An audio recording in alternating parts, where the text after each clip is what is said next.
నిన్న మన ఆంధ్ర రాష్ట్రం ఈ యొక్క 2025-2026 సంవత్సరానికి గాను బడ్జెట్ను ప్రవేశపెట్టింది.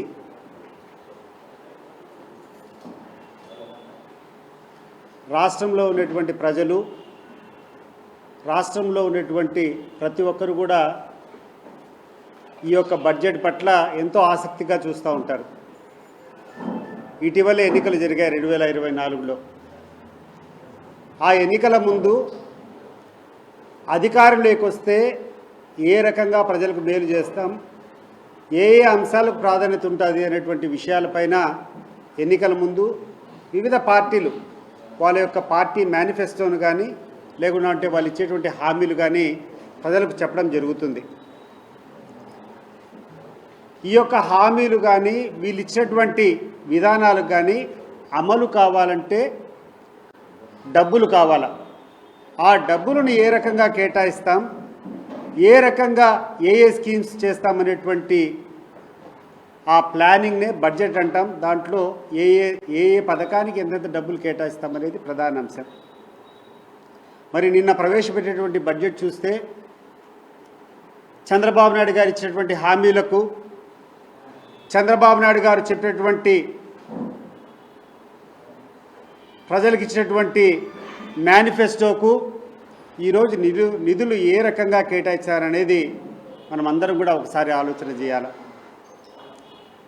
కొన్ని వేల హామీలు ఇచ్చాడు. ఏ ఊరికి పోయినా, ఏ గడపకు దొక్కినా ప్రతి ఒక్కరికి ఏం కావాలంటే అవన్నీ ఇచ్చాడు. లాస్ట్ అన్నిటికంటే ముఖ్యము సూపర్ 6 నాకు ప్రాధాన్యత, సూపర్ 6ను ఎటువంటి పరిస్థితుల్లో అమలు చేస్తామని చెప్పారు. ఆ సూపర్ 6 యొక్క విషయం ఈరోజు మనం ఆలోచన చేస్తే ఈరోజు రాష్ట్రంలో ఉన్నటువంటి ప్రతి ఒక్క నిరుద్యోగికి సంవత్సరానికి నెలకు 3,000 రూపాయలు నిరుద్యోగ భృతి ఇస్తా అని చెప్పాడు. నేను అడుగుతున్నాను ఈరోజు చంద్రబాబు నాయుడు గారిని, ఈ యొక్క నిరుద్యోగ భృతికి 1 రూపాయి అన్నా నీ యొక్క బడ్జెట్లో కేటాయింపులు చేశావా? ఇది నువ్వు ఈ రాష్ట్రంలో ఉన్నటువంటి యువతకు, నిరుద్యోగులకు చేసినటువంటి మోసం కాదా అని చెప్పి నేను అడుగుతున్నాను. స్త్రీనిధి అని చెప్పావు. రాష్ట్రంలో ఉన్నటువంటి 18 సంవత్సరాలు దాటినటువంటి ప్రతి మహిళలకు కూడా 1,500 రూపాయలు ప్రతి నెల ఇస్తానని చెప్పావు. దీనికి సంబంధించి 1 రూపాయి అన్న ఈ బడ్జెట్లో పెట్టావా చంద్రబాబు నాయుడు గారు? సార్ మీరు ఆలోచన చేయండి. ఈ రాష్ట్రంలో ఉన్నటువంటి ప్రతి మహిళ ప్రయాణం చేయాలంటే ఆర్టీసీ బస్సులు ఉచితంగా ప్రయాణం చేయొచ్చు అని చెప్పి హామీ ఇచ్చావు.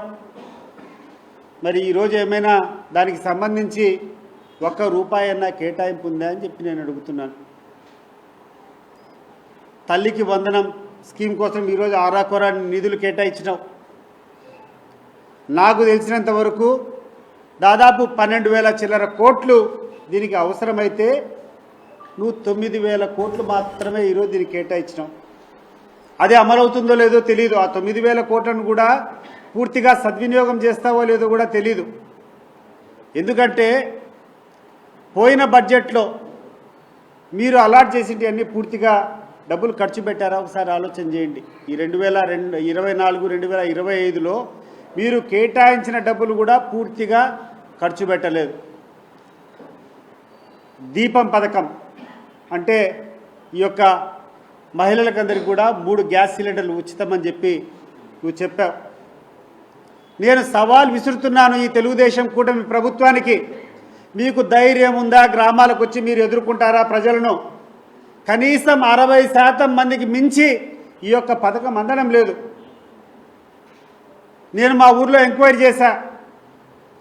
సెంట్రల్ గవర్నమెంట్ నుంచి రావాల్సినటువంటి సబ్సిడీ 48 రూపాయల చిల్లర ఏదో వాళ్ళ అకౌంట్లో పడింది తప్పితే ఇంతవరకు ఈ రాష్ట్ర ప్రభుత్వం తరపున మీరు ఉచితంగా ఇస్తామనేటువంటి పథకం సంపూర్ణంగా అందరికీ పడలేదు. దాదాపు 40-45% మందికి ఈ యొక్క పథకం అమలు కాలేదు. ఇదే మీకున్నటువంటి చిత్తశుద్ధి? రేపు భవిష్యత్తులో మీరు చేసేటువంటి అన్ని కార్యక్రమాలు కూడా ఒక 5% ప్రజలకో 10% ప్రజలకో చేసేసి మేము ఇచ్చినామని చెప్పుకునేటువంటి పరిస్థితులు వస్తాయా? రైతు భరోసా అని చెప్పారు, 20,000 కోట్లు అని చెప్పారు, 20,000 రూపాయలు ప్రతి ఒక్క మనిషికి ఇస్తామని చెప్పారు. ఈరోజు ఈ బడ్జెట్లో చూస్తే కనీసం అంటే సగానికి సగం మందికి ఇచ్చేటువంటి అవకాశం లేదు. మీరు చేసినటువంటి అలాట్మెంట్లో అది పూర్తిగా ఈ రైతులందరినీ భాగిస్తే 20,000 కాదు కదా, 10-12,000 కూడా వచ్చేటువంటి అవకాశం లేదు. లేకుండా అంటే ఒక 60% మంది బెనిఫిషరీస్కి వచ్చి మిగతా వాళ్ళకందరికీ ఎగరగొట్టేటువంటి పరిస్థితుల్లో ఉంటాయి. నువ్వు గొప్ప ఎకనామిస్ట్ అని చెప్పుకున్నావు. ఈ యొక్క అంశాల మీద చర్చలు జరిగాయి. అనేక మంది పత్రికా విలేకరులు అడిగారు, అనేక మంది మేధావులు అడిగారు నిన్ను. ఈ రకంగా నువ్వు హామీలు ఇస్తున్నావు. ఇప్పుడున్నటువంటి ప్రభుత్వం ఉన్నటువంటి హామీలు ఇచ్చేదానికి నిధులు లేక వేరే అభివృద్ధి కార్యక్రమాలు చేయలేకపోతూ ఉంది. నువ్వు ఎట్లా చేస్తావని చెప్పి చంద్రబాబు నాయుడు గారిని అడిగినప్పుడు నేను ఒక గొప్ప ఎకనామిస్టు సంపద సృష్టిస్తా అని చెప్పావు. ఎక్కడ సంపద సృష్టిస్తున్నావు నేను అడుగుతున్నాను. ఈరోజు చంద్రబాబు నాయుడు గారు మీరు చెప్పండి, ఎక్కడ నీ సంపద సృష్టి? ఏమైపోతున్నారు ఈరోజు ప్రజలు? ప్రతి ఒక్క కుటుంబానికి, పేద కుటుంబానికి జగన్మోహన్ రెడ్డి గారి ప్రభుత్వంలో ఉండేటప్పుడు కనీసం అంటే 50,000 నుంచి 1,00,000 రూపాయలు ప్రతి ఒక్క కుటుంబానికి సంవత్సరానికి వాళ్ళ అకౌంట్లో డైరెక్ట్గా డీబీటీ, డైరెక్ట్ బెనిఫిషరీ ట్రాన్స్ఫర్ జరిగేది. ఈరోజు ₹1 డబ్బులు వచ్చినాయా? ఈరోజు డబ్బులు రాలేదు. 1,00,000 కోట్ల రూపాయలేమో నువ్వు అప్పులు చేసినావు. నువ్వు అధికారంలోకి వచ్చినప్పటి నుంచి ఈ యొక్క 9 నెలల్లో నీ ప్రభుత్వం ఇప్పటికి 80,000 అప్పు చేసింది. రాబోయే ఈ నెల కంప్లీట్ అయిపోయే లోపల ఆ 1,00,000 రూపాయలు కూడా 1,00,000 కోట్లు కూడా కంప్లీట్ అయిపోతుంది. ఎక్కడికి ఆవిరైపోయినాయి ఈ 1,00,000 కోట్లు? మీరు ప్రజలకు సమాధానం చెప్పాల్సినటువంటి అవసరం ఉంది.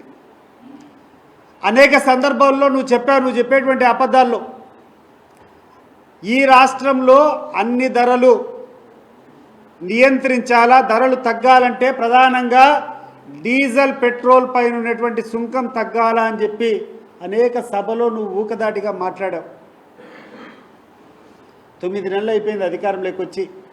నువ్వు బార్డరింగ్ కాన్స్టిట్యున్సీలో ఉండవు. నీది కుప్పం, ఒక పక్క కర్ణాటక వస్తుంది, ఒక పక్క తమిళనాడు వస్తుంది.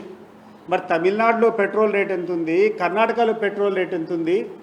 నీ నియోజకవర్గంలో, నీ కుప్పంలో ఎంత రేటు ఉంది ఒకసారి ఆలోచన చేసుకో. ₹8 నుంచి ₹10 వ్యత్యాసం.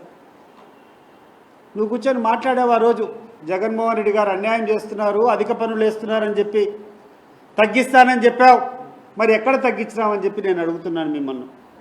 ఇంకొకటి నేను సూటిగా నిన్ను ప్రశ్నిస్తున్నా. నేను ఈ యొక్క అధిక పన్ను పెట్రోలియం ప్రాడక్ట్స్ పైన వేసినటువంటి అదనపు పన్ను నువ్వు 2014, 2019 సంవత్సరాల్లో ముఖ్యమంత్రిగా ఉండేటప్పుడు వేసింటి కాదా?